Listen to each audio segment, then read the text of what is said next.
Back in the early 2000s, a security guard working night shifts in an old hospital in the UK went through something he never really forgot. The hospital had an abandoned wing that had been shut down for years after a series of strange patient deaths. Most staff avoided even talking about it, but for him, it was just part of the job. Walk through the corridors every hour and make sure everything was quiet. One winter night, around 2:30 a.m., while doing his usual round, he noticed something odd. At the far end of a completely dark hallway, there was a faint, flickering light. That didn't make sense because that entire section had no electricity running anymore. At first, he thought it might be some kind of wiring issue, so he slowly walked toward it. But as he got closer, the flickering stopped, and the light became steady, revealing a half-open hospital room door. He paused for a moment, listening carefully. From inside the room, he could clearly hear the steady, rhythmic beeping of a heart monitor. That instantly made his stomach drop. There shouldn't have been any machines left in that wing at all. Still, trying to stay calm, he pushed the door open. The room was completely empty. No bed, no equipment, nothing. Just silence. Except the beeping didn't stop. It was still there, echoing in the room like it was coming from nowhere. Then suddenly, right behind him, he heard a soft whisper, close enough to feel on his neck. "You're late." He turned around immediately, heart racing, but the hallway was empty. No one there, no movement. Nothing. At that point, fear took over, and he rushed straight back to the control room. His hands were shaking as he pulled up the CCTV footage to see what had just happened. But what he saw made it even worse. On the screen, he was standing in front of that same room, but the door never opened. There was no light, no flicker, nothing unusual at all. Just him, standing alone in a dark hallway, staring at a closed door. A taxi driver in Tokyo once shared a story that still circulates among drivers even today. It was a cold winter night and business was slow. While driving past a quiet road near a cemetery, he noticed a young woman standing by the roadside. She wasn't waving or calling out, just standing there silently. Something about her felt a little off, but he stopped anyway. She quietly got into the backseat and softly gave him an address. As he started driving, he kept glancing at her through the rearview mirror. Her face looked pale, unusually pale, almost as if she hadn't seen sunlight in days, but she didn't say a word the entire ride. As they moved through the empty streets, the driver began to feel the temperature inside the car drop. The windows slowly started fogging up from the inside, even though the heater was on. The silence grew heavier with every passing minute. Finally, they reached the destination. The driver parked the car and turned around to tell her they had arrived, but the back seat was empty. Completely empty. His heart skipped a beat. He immediately got out and checked both sides of the car, but there was no one. The doors had never opened. Confused and shaken, he decided to go to the house at the address she had given. He knocked, and after a moment, an elderly man opened the door. The driver explained everything, how he had picked up a young woman and how she had suddenly disappeared. The old man listened quietly, then let out a deep sigh. He told the driver that his daughter had died in a car accident near that same cemetery a few years ago, on a cold winter night just like this one. Later, when the driver spoke to others, he realized he wasn't the only one. Several taxi drivers had experienced the same thing. In a remote forest in the United States, a fire lookout once had an experience that completely changed how he viewed being alone. His job was to stay in a watchtower for weeks at a time, scanning the forest for any signs of fire. Most nights were quiet, just the sound of wind and trees. But one night, just after midnight, his radio suddenly crackled to life. Another lookout from a nearby tower asked him a strange question.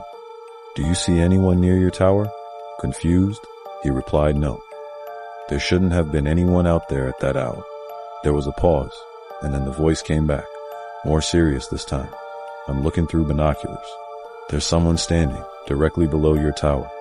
They're just looking up at you." A cold wave of fear ran through him.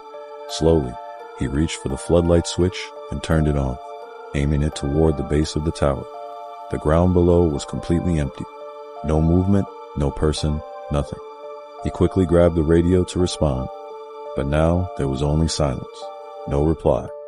Later, he checked the logs and found out something even stranger. The other lookout had been asleep at that time.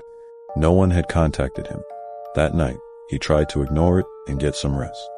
But hours later, he heard something that made his blood freeze. Slow, heavy footsteps circling the base of the tower. Step, pause, step, like someone was walking in circles. Then came the sound of metal creaking the ladder. Something was climbing up slowly. Deliberately, the sound got closer and closer, until it stopped right below the trapdoor leading into his tower. He stood there, barely breathing, staring at the door. Whatever it was, it didn't try to come in. It just stayed there.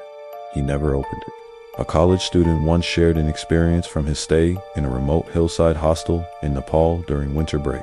The place was cheap, quiet, and mostly empty because it wasn't peak tourist season. When he checked in, the owner hesitated for a moment before handing him the key to room 17. Almost like he wanted to say something, but changed his mind. The student didn't think much of it. The room itself was simple wooden walls, a small bed, and a window overlooking a fog-covered valley. By night, the silence there felt heavy.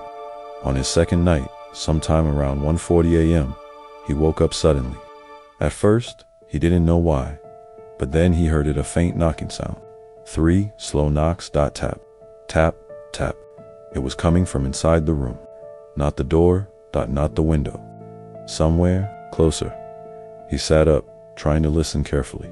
The sound stopped. Thinking it was just part of a dream, he lay back down. A few minutes later, it happened again. Tap, tap, tap. This time, it was clearer. It was coming from the wall right beside his bed. His throat went dry. He turned on the dim bedside lamp and stared at the wooden wall. Nothing, just old planks. The knocking stopped the moment the light came on. Trying to calm himself, he convinced himself it was just the wood contracting from the cold. But then, just as he reached to turn off the light, tap, tap, tap. This time, it came from directly behind him. He froze. Slowly, very slowly, he turned his head toward the window. The curtains were slightly open, and through the foggy glass, he could see a faint reflection of the room behind him. And in that reflection, someone was sitting on the edge of his bed. Not moving, not breathing. Just sitting there. He spun around instantly. Instantly, nothing was there. His heart was pounding so hard, he could barely think. He grabbed his phone and turned on the flashlight, scanning every corner of the room. Empty. Completely empty.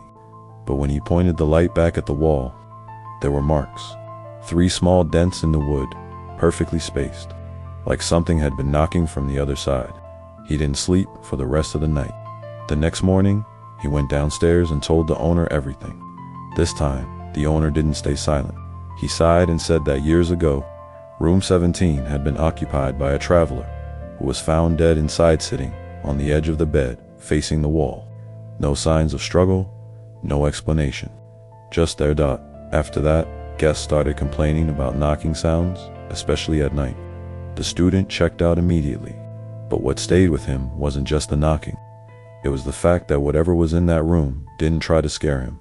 It just wanted him to notice.